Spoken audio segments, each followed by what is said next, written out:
பல்வேறு தரப்பினரும் எதிர்ப்பு தெரிவிக்கும் நிலையில் குடியுரிமை திருத்த சட்டம் அமலுக்கு வருவதாக ஒன்றிய பாஜக அரசு அறிவிப்பு ஒன்றை வெளியிட்டிருக்கிறது. இது சம்பந்தமாக சிறுபான்மையினர் நல ஆணைய தலைவர் பீட்டர் அல்போன்ஸ் கருத்துக்களை பகிர்ந்து கொள்வதற்காக நம்மோடு இணைந்திருக்கிறார். வணக்கம் சார், உங்களுடைய கருத்துக்களை பகிர்ந்து கொள்ளுங்க. வணக்கம். அதாவது சமீப ஒரு 2-3 வாரங்களாக பாஜக அரசும் ஒன்றியத்திலே அதை வழிநடத்துகின்றவர்களுக்கும் எதை தின்றால் பித்தம் தெளியும் என்கிற அடிப்படையிலே அவர்கள் தேர்தலை நோக்கி சிந்திக்க ஆரம்பித்திருக்கிறார்கள்.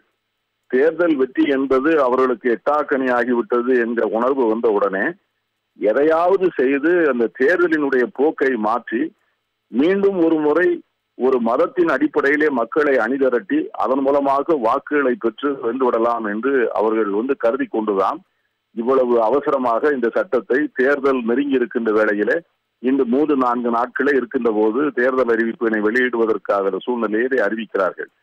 இந்த சட்டத்தை பொறுத்தவரை நம்முடைய தமிழக முதலமைச்சர் மிக தெளிவான ஒரு நிலைப்பாட்டை எடுத்திருக்கிறார்.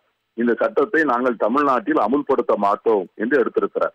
இதே போல மேற்கு வங்க மாநில முதலமைச்சரும் இந்த குடியுரிமை இந்த சிட்டிசன்ஷிப் அமெண்ட்மெண்ட் குடியுரிமை திருத்த சட்டத்தையும் இதை தொடர்ந்து என்ஆர்சி என்று சொல்லக்கூடிய அந்த தேசிய குடிமக்கள் பதிவேட்டு சட்டத்தையும் நாங்கள் அமுல்படுத்த மாட்டோம் என்று அவர்களும் அறிவித்திருக்கிறார்.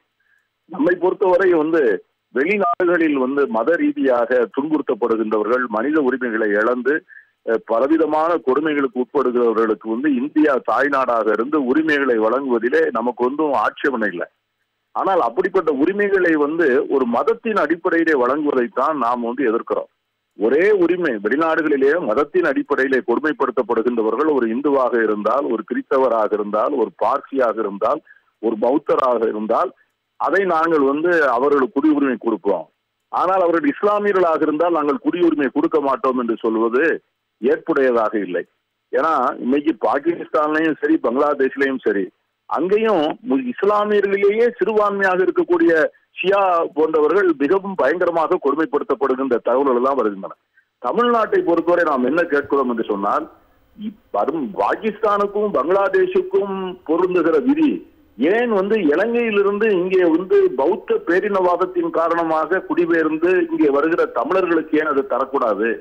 40 ஆண்டுகளாக 45 ஆண்டுகளாக இந்த மண்ணிலே அகதிகளாக இருக்கின்றவர்களுக்கு குடியுரிமை கொடுக்க வேண்டும். பௌத்த பேரினவாதத்தால் அங்கே துன்புறுத்தப்பட்டுதான் அவர்கள் இங்கே வந்தார்கள். ஆகவே இந்த சட்டம் என்னவெல்லாம் சொல்லுகிறதோ அவ்வளவும் இந்த தமிழர்களுக்கு பொருந்தும். இலங்கையிலிருந்து அகதிகளாக வந்திருக்கின்ற தமிழர்களுக்கு பொருந்தும். ஆனால் அந்த தமிழர்கள் இந்துக்களாகவும் இருக்கிறார்கள். அதில் ஒரு மிகுந்த குறைந்த விகிதாச்சாரம் தான் கிறிஸ்தவர்களாக இருப்பார்கள். இஸ்லாமியர்களாக மிக மிக குறைந்த சிலரே இருப்பார்கள்.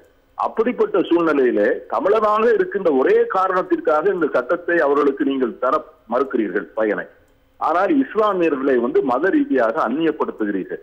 இது வாக்கு வங்கியை உருவாக்குவதற்கு மட்டுமே பயன்படுகிற ஒரு சட்டமே ஒழிய நாட்டு நன்மையை கருதியோ பாதிக்கப்படுகிற மக்களை கருதியோ ஒரு மனிதாபிமானத்தின் அடிப்படையிலோ நிறைவேற்றப்பட்ட சட்டம் அல்ல.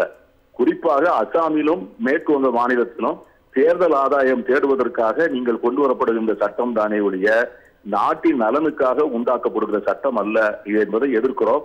ஆகவே இது நிச்சயமாக எவ்வளவோ நாட்கள் எல்லாம் இருக்கின்ற போது, எவ்வளவோ சட்டங்கள் இன்னும் குடியரசுத் தலைவருடைய அனுமதிக்காக காத்திருக்கின்ற போது, மிக மிக முக்கியமான சட்டங்கள் நீட் போன்ற சட்டங்கள் எல்லாம் ஒப்புதல் தராமல் இருக்கப்படுகின்ற போது இதற்கு ஏன் இவ்வளவு அவசரம் என்கிற கேள்வி எழுகிறது. அது தேர்தல் ஆதாயம் என்பதை தவிர வேறு ஒன்றுமில்லை. ஆனால் இப்படிப்பட்ட அறிவிப்புகளால் மக்கள் ஏமாந்து வாக்களிப்பார்கள் என்று நினைத்தால் அப்படி நினைப்பவர்கள் தான் ஏமாந்து போவார்கள் என்பதை தேர்தல் முடிவுகள் நிச்சயமாக சொல்லும்.